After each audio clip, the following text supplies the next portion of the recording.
आज मैं आपको एक कहानी सुनाती हूँ एक ऐसे भगवान के बारे में जो प्यार से एकदम दूर रहते थे और एक राजकुमारी के बारे में जो बिल्कुल प्यार से डरती नहीं थी और किसी भी तरीके से उस भगवान का प्यार चाहती थी।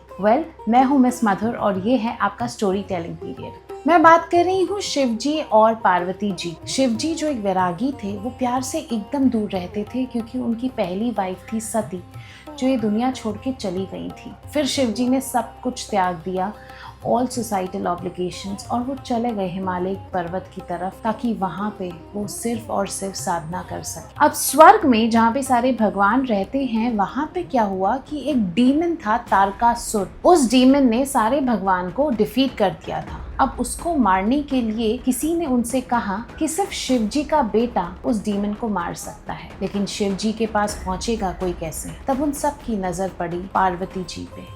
अब पार्वती जी हिमालय पर्वत की बेटी थी, राजा महाराजाओं के घर में पली बड़ी थी, लेकिन बचपन से ही शिव जी की बहुत बड़ी भक्त थी। हमेशा शिव जी की पूजा करती रहती थी और चाहती थी कि शिव जी की अर्धांगिनी बने। पर शिव जी जो ऐसे थे वैरागी, वो बिल्कुल भी पार्वती जी की तरफ ध्यान नहीं देते थे। तो पार्वती जी की सखियों ने पार्वती जी से कहा कि क्यों तुम शिव जी के पीछे पड़ी हो, वो तो बिल्कुल तुम्हारे ऊपर ध्यान नहीं देते। तो पार्वती जी ने कहा कोई बात नहीं, फिर भी मेरा प्रेम सच्चा है। एक दिन पार्वती जी ने बहुत बड़ा सैक्रिफाइस दिया। वो राजा महाराजाओं की बेटी थी, तो उन्होंने वो सब कुछ छोड़ के वो चली गई सिर्फ शिव जी की आराधना करने। दिन हो या रात हो, सर्दी हो या गर्मी हो, वो सिर्फ शिव जी के बारे में सोचती रहती और बस उन्होंने मेडिटेशन करना शुरू कर दिया। शिव जी शिव जी शिव जी का नाम ले ले। उनकी इस कड़ी मेडिटेशन से सारे भगवान बहुत ज्यादा प्रसन्न हुए। तो उन्होंने सोचा कि हम कामदेव जो गॉड ऑफ लव हैं उनको शिव जी के पास भेजते हैं ताकि उनकी नजर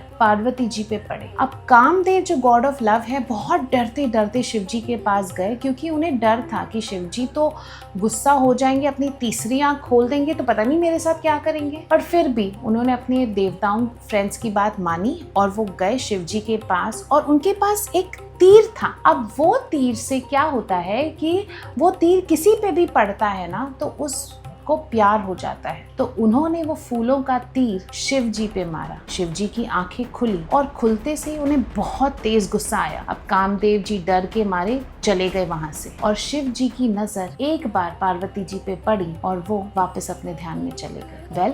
पार्वती जी ने ये सब देखा और उन्होंने कहा कोई बात नहीं, अब मेरी प्रतिज्ञा और ज्यादा कड़ी हो जाएगी क्योंकि शिव जी ने कम से कम एक बार तो मुझे देखा है। तो वो और कड़ी प्रतिज्ञा करने लगी। अब बहुत सालों बाद एक साधु आए पार्वती जी के पास। उन्होंने उनसे कहा कि तुम किस इंसान के लिए प्रतिज्ञा कर रही हो, उसने तो सब कुछ छोड़ रखा है, क्या फायदा है इस प्रतिज्ञा का। तब पार्वती जी ने कहा उन्होंने सब कुछ छोड़ रखा है पर मैंने तो नहीं छोड़ा ना, और मेरे लिए वही मेरे सच्चे प्यार है, चाहे वो मुझे स्वीकार करे या ना करे। ये था पार्वती जी का असली डिवोशन। और आपको पता है तुरंत क्या हुआ? वो साधु कोई और नहीं शिव जी ही थे। जी हाँ, तो शिव जी पार्वती जी की परीक्षा ले रहे थे और पार्वती जी पास हो गई उस परीक्षा में। शिव जी वैरागी तो थे पर वो पहुंचे पार्वती जी के घर पे। उनके फादर हिमालय जी से उन्होंने परमिशन ली और फिर पार्वती जी के साथ शादी कर ली। थी ना ये बहुत प्यारी सी लव स्टोरी? कैसी लगी आपको? मैं मिलती हूँ आपसे अगले हफ्ते एक और नई स्टोरी के साथ। This is miss Madhur signing off.